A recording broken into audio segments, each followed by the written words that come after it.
Okay, so this is question number 9, paper 1, JEE Advanced. A ring and a disc are initially at rest side by side at the top of an inclined plane which makes an angle of 60 degree with the horizontal. तो एक ring है और एक disc है, side by side रखा हुआ है, दोनों को साथ में अपन क्या कर रहे हैं, एक इंक्लाइन प्लेन से रिलीज कर रहे हैं, ठीक है। They start to roll without slipping, यानी कि प्योर रोलिंग की बात चल रही है। At the same instant of time along the shortest path. अब ये शॉर्टेस्ट पाथ का मतलब क्या होता है, थोड़ा देख लो।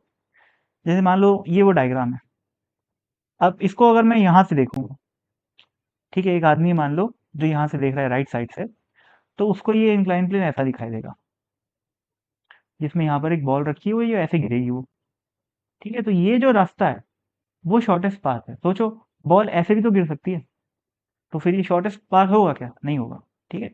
तो ये जो शॉर्टेस्ट पाथ वाला कॉन्सेप्ट है, ये उससे मिलता जुलता है, लाइन ऑफ ग्रेटेस्ट स्लोप से मिलता जुलता है, ठीक है। तो वो आता हो तो अच्छी बात है, नहीं आता हो तो यहाँ पर मैं बता ही दिया कि भाई शॉर्टेस्ट पाथ क्यों लिखा हुआ है। मतलब उसको इग्नोर भी करोगे तो भी अपन आंसर ऐसे ही सॉल्व करेंगे, ठीक है। तो कुछ भी अलग नहीं है, नॉर्मल क्वेश्चन है, ठीक। जबरदस्ती दे दिया है शॉर्टेस्ट पाथ। अगर अपन सिंपल ये बोलते कि हाँ भाई इंक्लाइन प्लेन से गिर रहा है, तो भी अपन यही डायग्राम बनाते। सही बात है। आगे, if the time difference between their reaching the ground is इतना, then height of the top of the incline plane in metres is. ये इस हाइट को कैलकुलेट करने की बात कर रहा है। अब भाई थोड़ा भी कोई अगर पढ़ा लिखा होगा तो उसको पता होगा प्योर रोलिंग के केस में acceleration along the incline plane का ये फॉर्मूला होता है, ठीक है। और अगर ये एंगल थीटा है, ये हाइट h है ना, ये वाली हाइट अगर h है, तो ये वाली डिस्टेंस कितनी होगी? ये वाली डिस्टेंस होगी h कोसेक थीटा, ठीक है।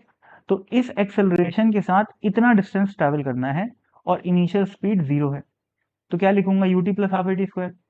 तो h cosec theta is the distance is equal to ut which is 0 plus half at square. एक जगह क्या आ जाएगा, mg sin theta divided by n plus I by r square a t square, ठीक है।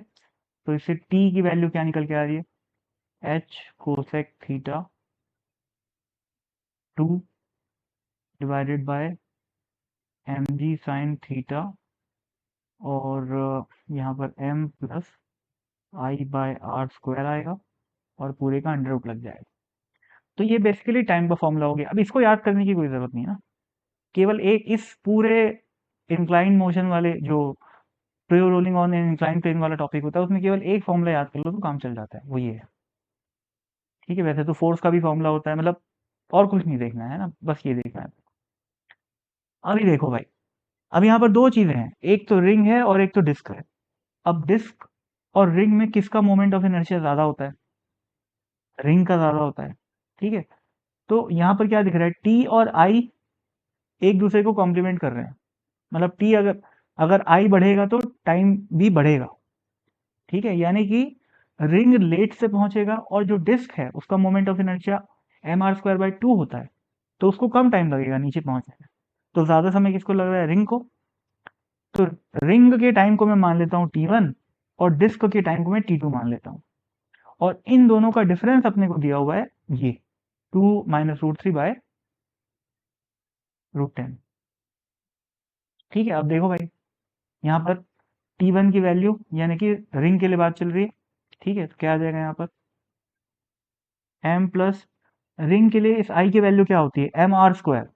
M r square by r square क्या बनेगा, m, और 2h cosec theta. Cosec theta by sine theta लिखा हुआ है, तो इसको काट के यहाँ पर स्क्वायर लिख सकता हूँ, ठीक है। तो यहाँ पर क्या आ जाएगा, m g sine square theta. ये आ गया अपना टाइम t1, ठीक है। ये t1 हो गया, माइनस t2। t2 की जगह क्या आएगा, m प्लस, अब t2 में i की वैल्यू क्या आएगी, i t2 के लिए क्या होता है, m r square by 2, disc के लिए तो एम आर स्क्वायर बाई 2 है, तो यहाँ पर क्या आएगा, m बाई 2 आएगा, ठीक। Into again 2h by mg sine square theta. ये चीज़ दे रखी है 2 minus root three divided by under root 10। ठीक है, अब देखो यार, ये अंडर रूट 10 और ये g अंडर रूट में ही है ना, आखिर कट जाएगा पूरा। ये m सब खत्म। साइन स्क्वायर थीटा दोनों में है तो कॉमन निकल जाएगा साइन थीटा, तो 1 बाय साइन थीटा रूट से बाहर आ गया। और ये कितना है, 1 प्लस 1 2 लिखा हुआ है, और ये 2h यानी कि 4h हो गया। ठीक है, तो अंडर रूट 4h माइनस ये कितना लिखा हुआ है, 1 प्लस 1 बाई टू यानी कि 3/2। 3/2 इंटू 2 कितना हो जाएगा, 3, तो 3h इज इक्वल टू कितना, 2 माइनस रूट 3। अब इसमें h under root h common है, बाहर निकाल लो।